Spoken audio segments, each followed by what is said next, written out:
Hey guys, my name is Heitor Fraga, and I just came home from the session of the premiere of Batman versus Superman. I am from Brazil, so here the movie starts running in March 24 and not 25.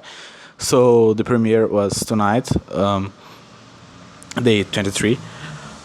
Um, you know, internet have been a lot divisive about how this movie is. Some people say it's great, mainly the fans and fanboys and stuff.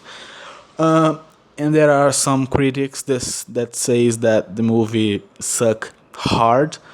Uh, I'm here to tell that in my personal opinion and as a fan of comic books, but not a fanboy of DC personally, I think neither are totally right. So, uh, before I enter talking about this movie, without spoilers in this video here, I would like to say that if I had to, rate this movie on, a system of stars and stuff, I would probably say that Batman v Superman is something like maybe 3.5 stars out of 5. That's mainly something like a 7 out of 10, or you know maybe an 8 or something. Um, it's not a bad movie. It has problems. Most of the problems are directly pointed into direction of scenes and into the script. Um, that it man, it's really forced sometimes. But if I had to guess one guy to blame for all this, if everything that went bad in this movie, I would probably say that Warner Bros. Producers were the main villain for Batman v Superman. When you watch a movie and you see that people have think about what they are doing in the movie, but they have to put other stuff that people that basically cut the check can want to see in the movie. That's basically what I think that happened to Batman v Superman. I think that producers somehow have screwed up this movie. Um, and one thought that I have when I watch this entire movie is that it look a lot like a fan film. You have this guy that does a fan film for internet and YouTube and stuff, and they do a great job for a fan, of course. Now imagine if you give a fan that make fan films $300 million and say do a Batman v Superman movie. I think that would probably be what Batman v Superman is now.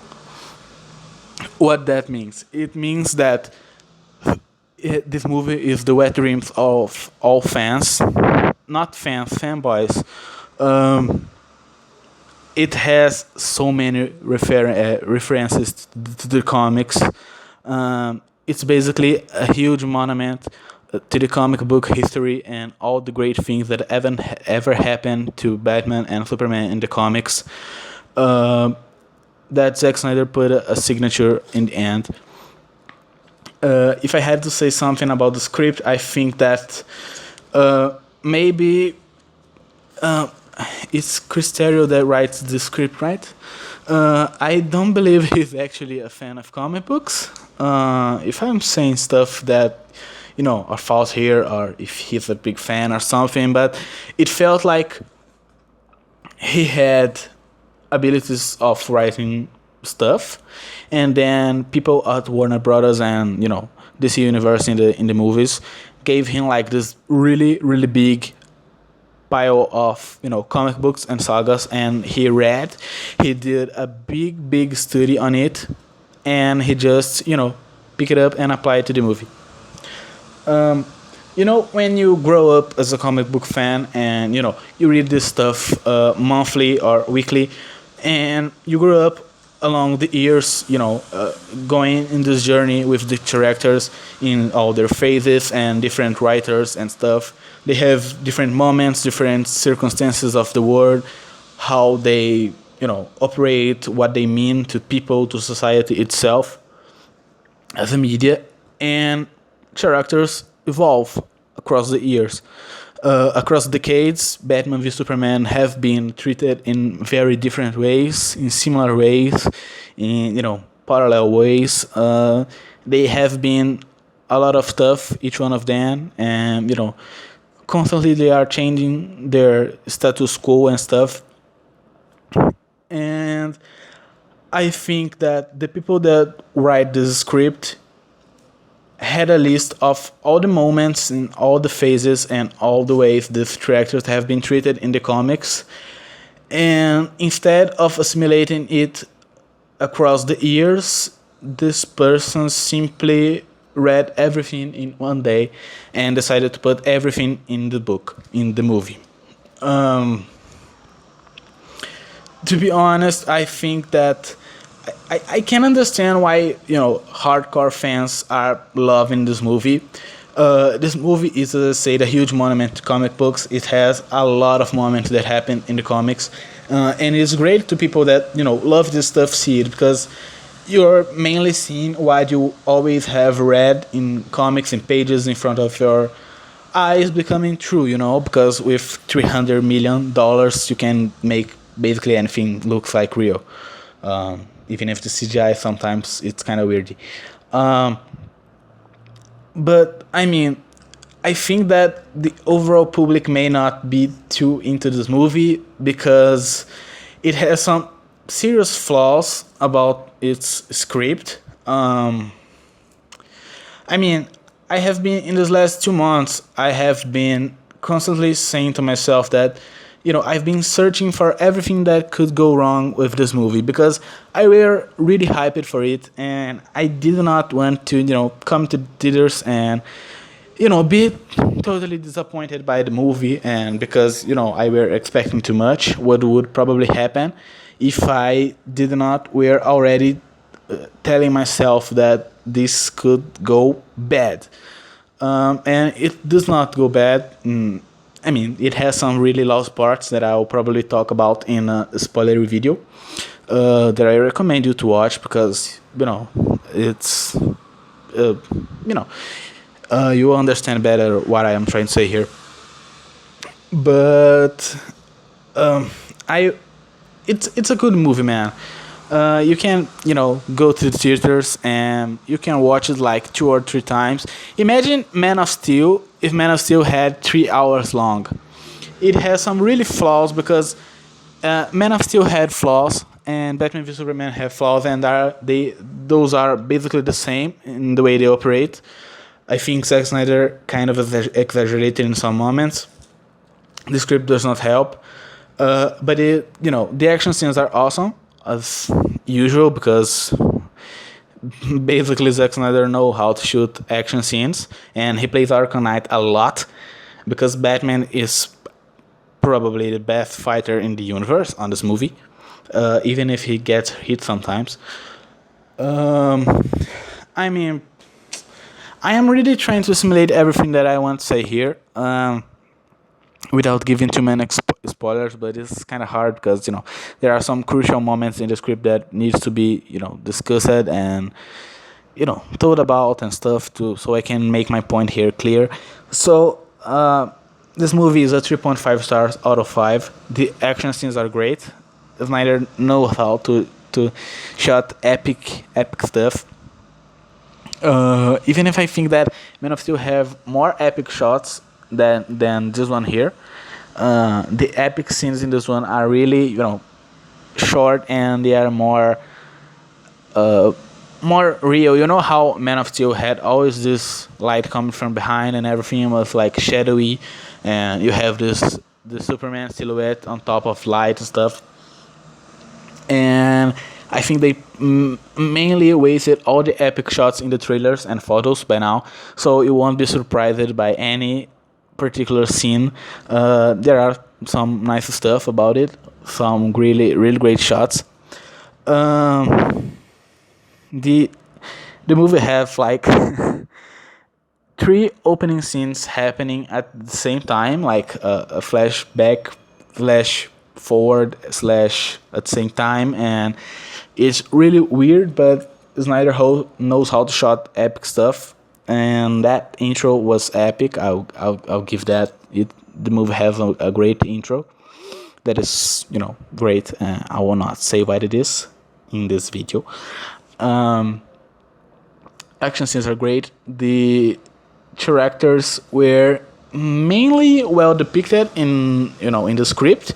There are some flaws involving supportive characters and you know main characters too on some ways. Um, the actors and actress were great in my opinion. Henry Cavill, he doesn't have many opportunities to do a really long scene where he can act a lot and show skills, but when he have the opportunity he's very great in what he is doing. He's the perfect Superman for our age, knowing that Christopher Reeve probably wouldn't work today. And Ben Affleck is a great Batman. He as an actor doing Batman is great. The guy is big, is actually scary. And I think that Batman was kind of mutilated in his personality by the script on some points, what is terrible. Gal Gadot as Wonder Woman was wonderful, being honest. She's great. Everything that you ever think about how Gal Gadot did not look like Wonder Woman, you will forget after seeing this movie, because she is Wonder Woman. And that is great in so many ways. It's probably one of the best parts of the movie, easily.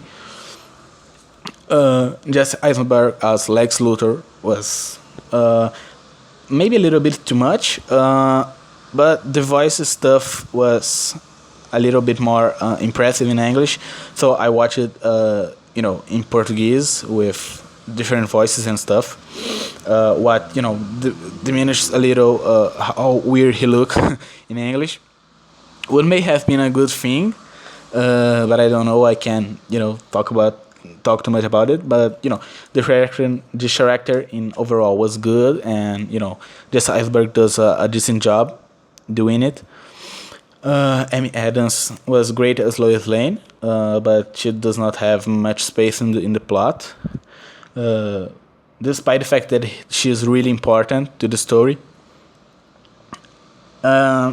There are not many more actors doing this movie. There are, Jeremy Irons as Alfred is probably one of the best Alfred.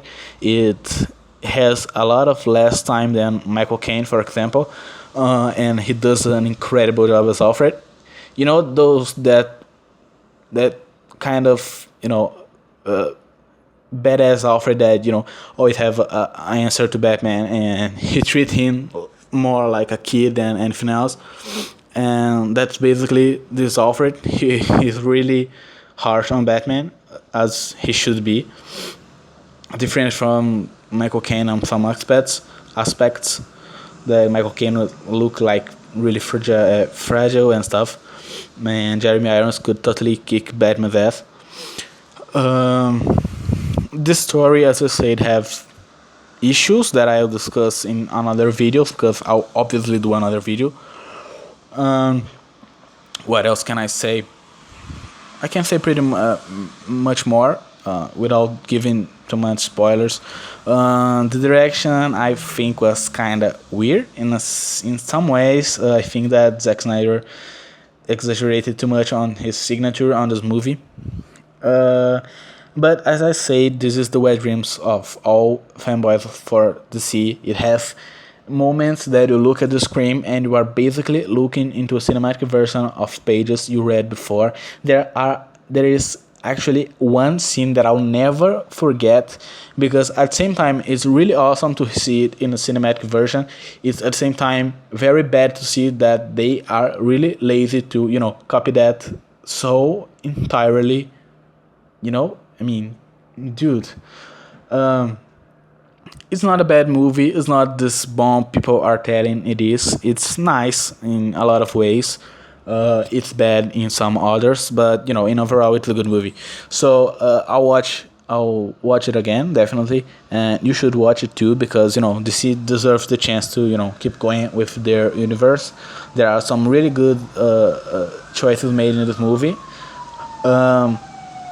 If I had to tell, I think that Man of Steel is better than Batman vs Superman, and that's some stuff. So I'll do more videos later. Thank you very much for watching, love you guys. If you like this, please give your like in the video, please, and share it with others because I have no reason of you for doing this, but please do it because you help me a lot. So thank you guys, love you, and see ya.